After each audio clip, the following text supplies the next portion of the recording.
Hi guys, take ট্রেন্ডসে আপনাদের সবাইকে স্বাগতম। আজকে আমরা দেখব কিভাবে ভার্চুয়াল মেশিনে উইন্ডোজ 11 সেটআপ দেওয়া যায়।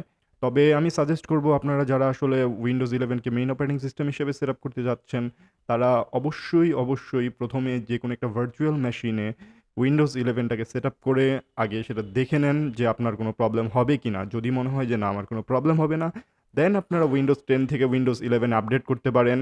অথবা হচ্ছে আপনারা ডুয়েল বুট করতে পারেন, অথবা হচ্ছে আপনারা উইন্ডোজ 10 বা 8 আপনারা যেটাই ইউজ করেন সেটাকে রিপ্লেস করে উইন্ডোজ 11 সেটআপ করতে পারেন।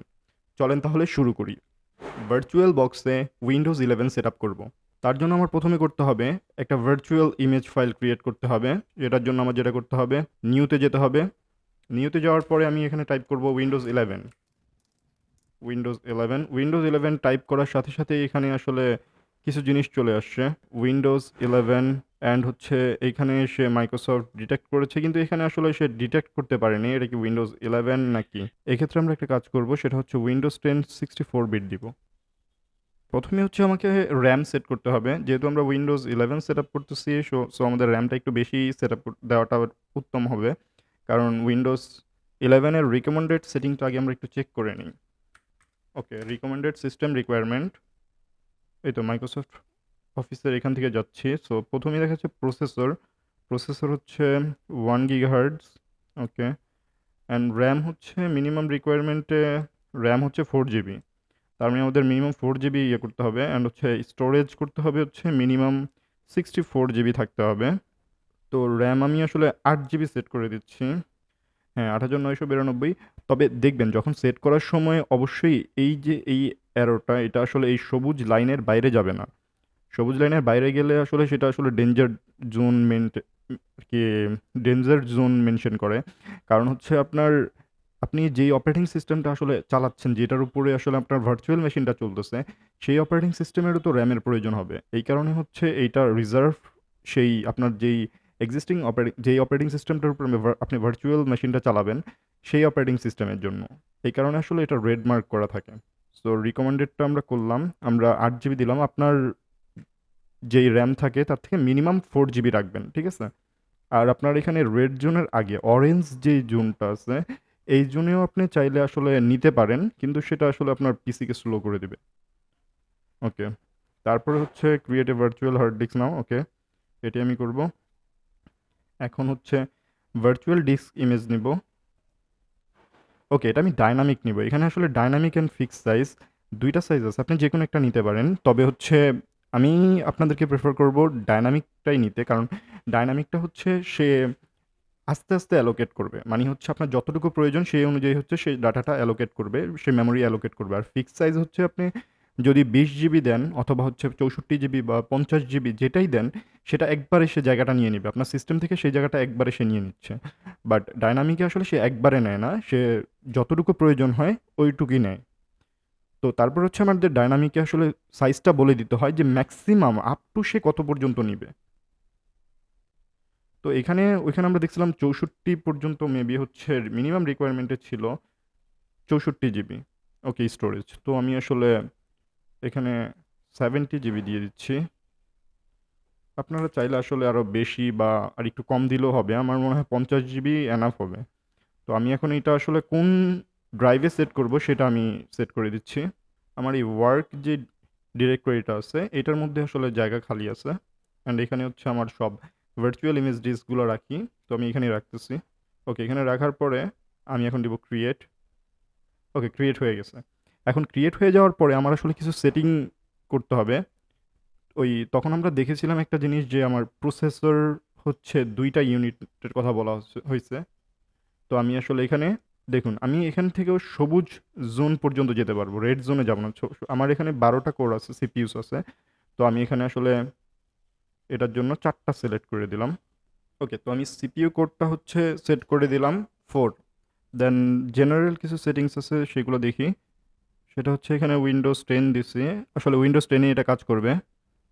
অ্যান্ড এখানে হচ্ছে দিতে হবে বাইডিরেকশনালটা দিতে হবে এই কারণে যে আমি যদি চাই ভার্চুয়াল মেশিন টু আমার এই উইন্ডোজ কোনো ফাইল ড্র্যাগ অ্যান্ড ড্রপ করে মানে ট্রান্সফার করতে, সেটা আসলে করতে পারবো। তো এটা আমি আসলে উইন্ডোজ ইনস্টলের পরে দেখাবো আপনাদেরকে এই বাইডিরেকশনালটা আমি আসলে কেন করলাম।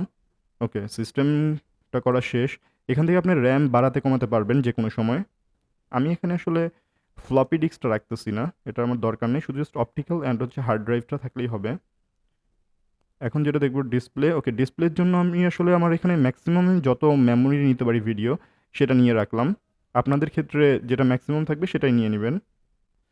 এখন হচ্ছে এখানে আমাদের যেই আইএসও ফাইলটা আছে সেটা আমরা আসলে সিলেক্ট করব। ওকে, এটা হচ্ছে আমার আইএসও ফাইলটা। ওকে, আইএসও ফাইলটা সেট করা হয়ে গেল। এখন আমি দেখব অডিও ঠিক আছে কিনা। অডিও যেটা আছে সেটাই আমি রাখবো।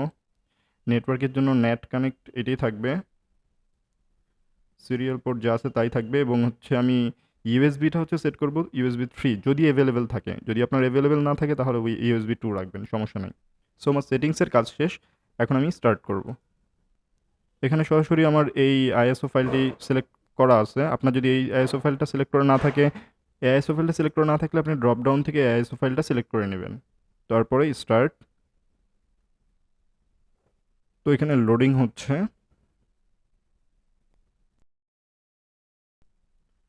ইনস্টল। তো এখান থেকে আমি আসলে ফুল স্ক্রিনে যাচ্ছি। ওকে, ফুল স্ক্রিনে আছি। এখন আমি যেটা করব, I don't have a product কি দেব, কারণ যেহেতু আমার কাছে কোনো প্রোডাক্ট কি এটা নাই এখনও। তো এখান থেকে আসলে অনেকগুলো ভার্সন আছে। আমি আসলে হোমটা বা আপনার জন্য যেটা থাকে সেটাই আপনি সিলেক্ট করবেন। আমি হোমটা সিলেক্ট করতেছি।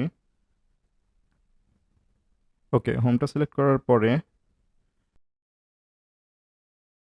দেন আপগ্রেডে যাব না, কাস্টমসে যাব।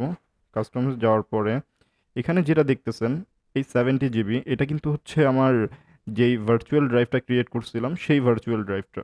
তো আমি যদি এটা যদি ফরম্যাট করি বা কিছু করি, আমার অন্য কোনো ফাইল বা আমার সিস্টেমে কোনো প্রবলেম হবে না। এটা শুধুমাত্র ওই যেই ভার্চুয়াল ড্রাইভটা আমি ক্রিয়েট করছি ওই ফাইলটাকে ইফেক্ট করবে। সেটআপ স্টার্ট হয়ে গেছে। এটা হয়তো বা কিছুক্ষণ সময় লাগতে পারে।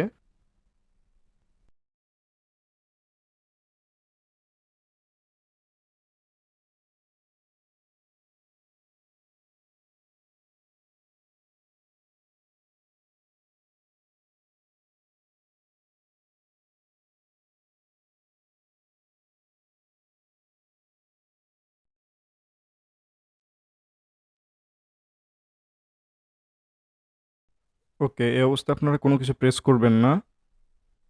জাস্ট যেভাবে আছে অটো রিস্টার্ট নিবে এবং হচ্ছে অটো এটা ওপেন হবে। সো আমি আর অন্য কিছু ক্লিক করতেছি না।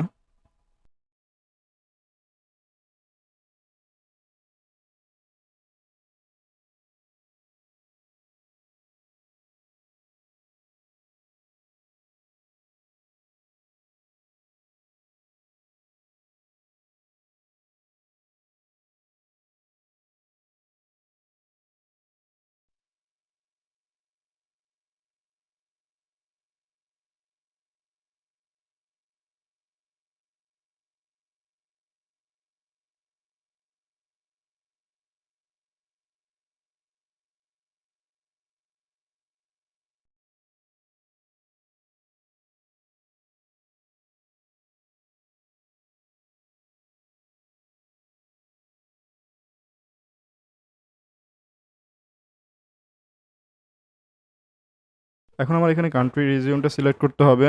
সেটা হচ্ছে ইউনাইটেড স্টেটসই দিয়ে রাখলাম। এটাও যা আছে তাই থাকবে। এটা আমি স্কিপ করব।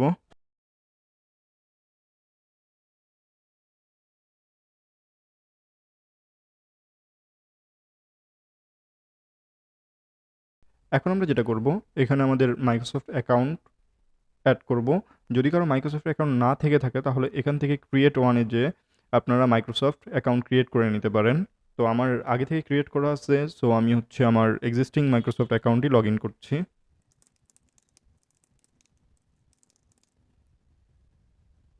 ওকে, এবার নেক্সট দেব। এখন এখানে আমার মাইক্রোসফট অ্যাকাউন্টের পাসওয়ার্ড।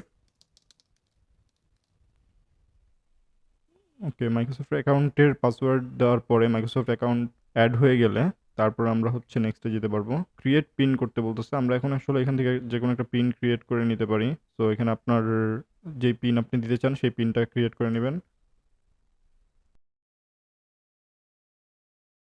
তো এখানে যেটা আছে সেটা হচ্ছে আপনি যদি এটা আপনার ল্যাপটপ অথবা ডেস্কটপে সেটআপ করে থাকেন সেক্ষেত্রে আমার মনে হয় না আপনার লোকেশনটার দরকার আছে। সো আপনি লোকেশনটা আনচেক করে দিতে পারেন। এখানে আরো কিছু জিনিস আছে এগুলো আসলে এ যদি আপনি সবগুলো যদি আনচেক করে দেন তারপরেও কোনো প্রবলেম হবে না। দেখে নিবেন যদি আপনার প্রয়োজন হয় তাহলে রাখবেন আর যদি না প্রয়োজন হয় তাহলে এগুলো আনচেক করে দেওয়াই ভালো।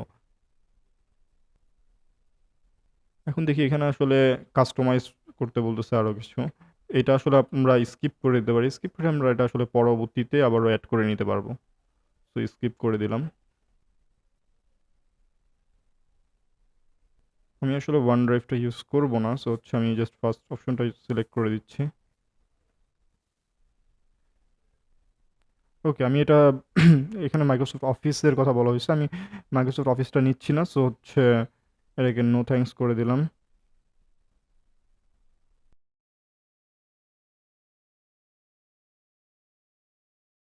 এখানে আসলে আপনাদের কিছু সময় লাগবে।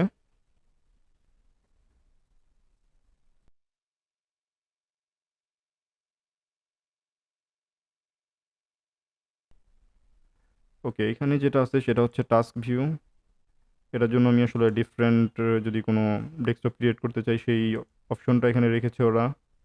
তারপরে হচ্ছে মাইক্রোসফট স্টোর।